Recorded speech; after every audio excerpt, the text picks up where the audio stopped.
รู่นี้ทางคณะเจ้าภาพนะคะก็มาไปดวงก้าวร้องแหล่นะคะดวงก้าวก็จัดให้ตามคำขอแม่พี่ป้าก็อย่าถือว่าเป็นการเสียเวลาการแสดงมีช้าบ้างเร็วบ้างก็อย่าเพิ่งเบื่อดวงก้าวนั่งชมเป็นกำลังใจวันนี้ทีมงานดวงก้าวก็ขอร่วมอนุโมทนาบุญกับทีมงานแล้วก็ครอบครัวของท่านเจ้าภาพด้วยนะคะในงานอุปสมบทในวันนี้กราบขอบพระคุณที่มีเมตตาให้ทีมงานดวงก้าวลูกสาวพ่อแก่ได้มาแสดงในค่ำคืนนี้ไม่มีสิ่งอื่นสิ่งใดที่จะตอบแทนพระคุณนะคะนอกจากการแสดงด้านหน้าเวทีนะคะพอถึงเวลามอบให้ครับขออันนี้ตามคำขอดวงดาวก็มา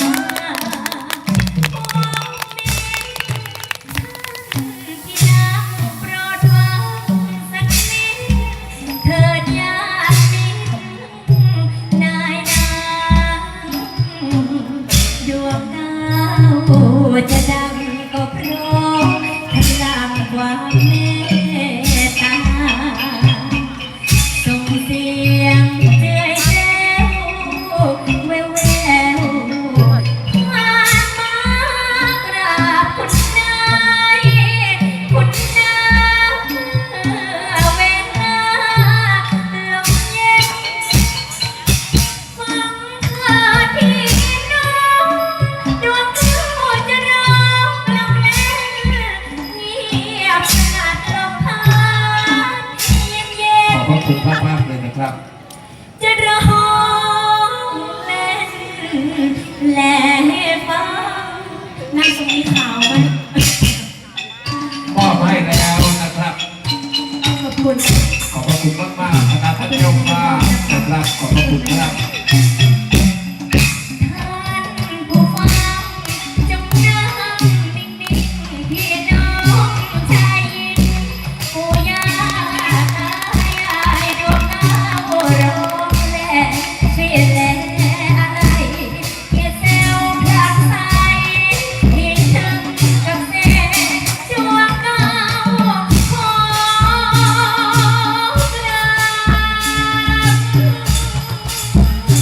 กราบขอบพระคุณคุณแม่เจ้าภาพมากๆค่ะดวงดาวขอกราบผู้ชมทุกท่านโปรดจงสงสารอย่าได้หันหน้าเห็นลิเกเมืองไทยก็มากมายลิเกแรงร้อนร่อนเร่เล่นร้องรำเล่นเรื่องกินทั่วถิ่นสถานโปรดจงสงสารช่วยอุปถัมภ์ที่ยินช่วยยกอย่าให้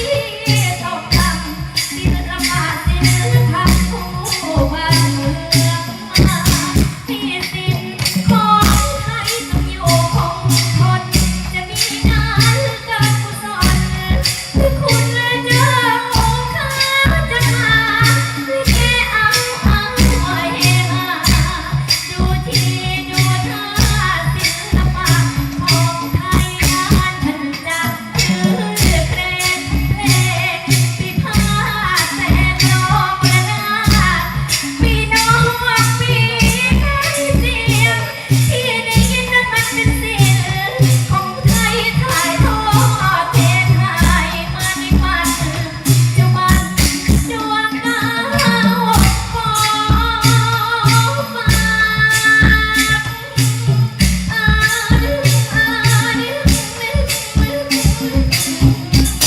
ดวงดาวขอฝากผู้ชมทั้งหลายอย่าคิดทำลายชั่วลูกชั่วหลานจะมีงานให้พวกหลานลิเกชมกันพี่น้องที่นั่งฟังทุกท่านโปรดจงสงสารลิเก ขอบพระคุณครับรางวัลน้ำใจและส่วนปรบมือมอบให้แล้วชมชีวิตของโปรดจัดต่อไปชีวิตนี้เพื่อลูก อุตสาห์สร้าง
ำป่าคงแม่ตัวจับ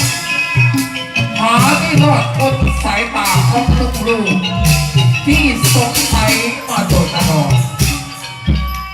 ชีวิตนี้เพื่อลูก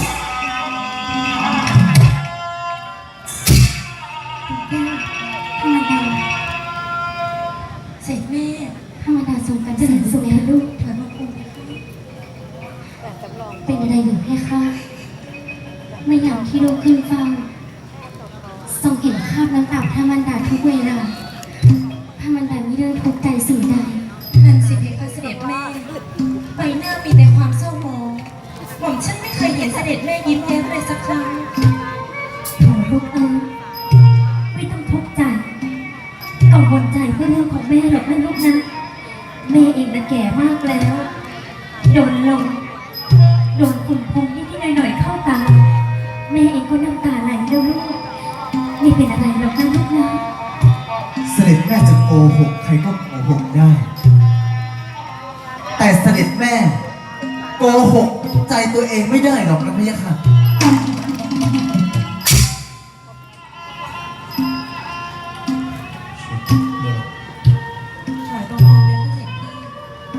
ไม่มีลูกคนไหน จะมีความสุขได้ เมื่อเห็นแม่ของตัวเองมีความทุกข์น้ำตาหนึ่งหยดของพระมารดา นั้นเปรียบเสมือนน้ำกรดที่หยดมาลดลากหัวใจของตัวกระหม่อมแลทรายคนนี้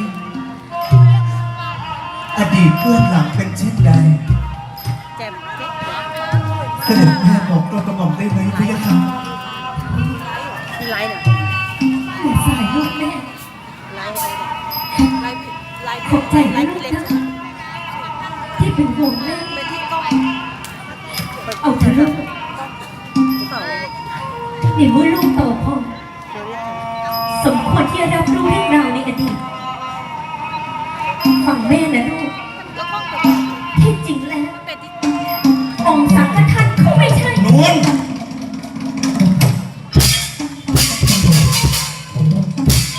เฮ้ยดูอะไรอ่ะ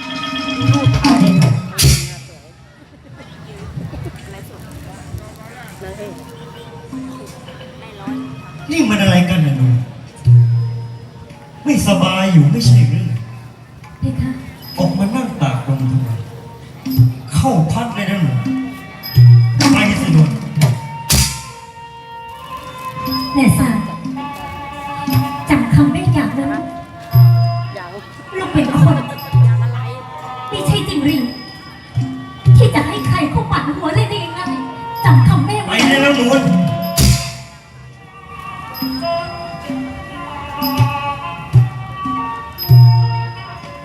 นี่มันอะไรกันนะลูกพ่อบอกเจ้าแล้วใช่ไหมว่าแม่เจ้ากำลังไม่สบาย เจ้าอยากจะรู้อะไรทำไมเจ้าไม่ถามกับพ่อเจ้ามารบกวนแม่เจ้าทำไม เสด็จพ่อเพียงค่ะตั้งแต่ลืมตาชาตากระหม่อมไม่เคยเห็นพระพักตร์ของเสด็จแม่ มีรอยยิ้มเลยแม้แต่นิดเดียว แต่สิ่งที่กระหม่อมเห็น มันมีแต่เพียงคราบน้ำตาเท่านั้น อดีตเบื้องหลังเป็นเช่นใดใครที่มาทำให้เสด็จแม่นั้นเจ็บช้ำน้ำใจเสด็จพ่อบอกกระหม่อมมาได้ไหมพี่ยะค่ะแลซายถ้าเจ้าจะคุยเรื่องนี้กับพ่อคุยวันหลังเถอะลูกช้าก่อน พระบิดาท่าน ถ้าหากว่าพระบิดาไม่แจ้งความจริงในวันนี้ ได้ปะล่ะ เกล้ากระหม่อมแลสไอจะขอนั่งคุกเข่าอยู่ตรงนี้ จะไม่ขอเสด็จไปไหนเลยนะพะยะค่ะ ชาร์จแต่มันหมุน ก็ได้ลูก อันนี้มันได้นิ่ง ถ้าเจ้าอยากจะรู้ พ่อจะเล่าให้เจ้าฟัง เมื่อ20 กว่าปีที่ เป็ แล้ น ว ที่ตัวเครื่อง มีกองทัพใหญ่จากแผ่นดินสุโขทัย นี่เน็ตเป็นเน็ต นำโดยแม่ทัพฝีมือดี สา ค ม นหนึ่ง สี่ก็เป็นแสดงเป็นที่เน็ต พ่อได้นำทัพออกต้านศึก ใช้ แต่ เน็ ด้ ต วย ที่ ค ไร วาม อ่ะ ที่ เจ้าเป็นห่วงพ่อ มีเด็กไม่มีเด็ก แม่เจ้าแอบตามพ่อออกไป ก็เหมือนกันเหมือนที่ไหน พ่อได้พลาดท่าเสียทีกับไอ้ขุนศึกคนนั้น แต่ ช้าง แม่ วายแว่นนี่อันนู้ เอา นระเบิ เรื่ ด องเข้าความ อันนู้นระเบิด ร้อง ใช่ ขอ นี่ ชี เป็น วิ เด็ ต กเลย พ่อ เนี่ย กับไอ้ขุนศึกคนนั้น อะไรวะตาเบย แต่ไอ้ขุนศึกคนนั้น มันมีจิตใจที่โหดเหี้ยมอำมหิต เราได้ที่ใช้สั่งเครื่องเลย มันสั่งทหาร เดี๋ยว ให้ เดี๋ย จั ว บ นี่ ตัวพ่อ เดี๋ยวสั่งพระเอก แล้วมันก็ขืนใจแม่เจ้าทั้งที่มันก็รู้อยู่เต็มอกว่าแม่เจ้ากำลังตั้งท้อง ชอบคนเนี้ย ไอ้ขุนศึกคนนั้น หัวใหญ่ออก มันมีจิตใจที่โหดเหี้ยมอำมหิตนี่นะลูก ล่าง ที่มันเป็นสาเหตุ รูดกัน ที่ทำให้แม่เจ้า รูด ต้องร้องไห้ถึงทุกวันนี้ ไม่จ่ายนะ พระบิดาท่าน เอาเงินมาละ ไอ้ขุนศึกใจชั่วคนนั้น มันนามใดพะยะค่ะ ถ้าเจ้าอยากแก้แค้นให้แม่เจ้า อันนั้นก็ทำซุ้มตอนแรกทำซุ้ม รับเป็นพระแสน ทำซุ้ม ไอ้ขุนศึกคนนั้น มันมีชื่อ หนูใช้ ขุนศึกมเหสวน ใช้เป็นอย่างเดียว แทงกลางทอง ศึกมเหสวนอย่างนั้นเมื่อมันไม่ตายเลยไอ้เห็นจริงกันเลย ยืมมืออ้าแม่ฝ่ายซึ่งเป็นลูกให้เป็นข้าพ่อเสียแล้ว ไอ้ขุนศึกมเหสวน วันนี้สมควรต้องตาย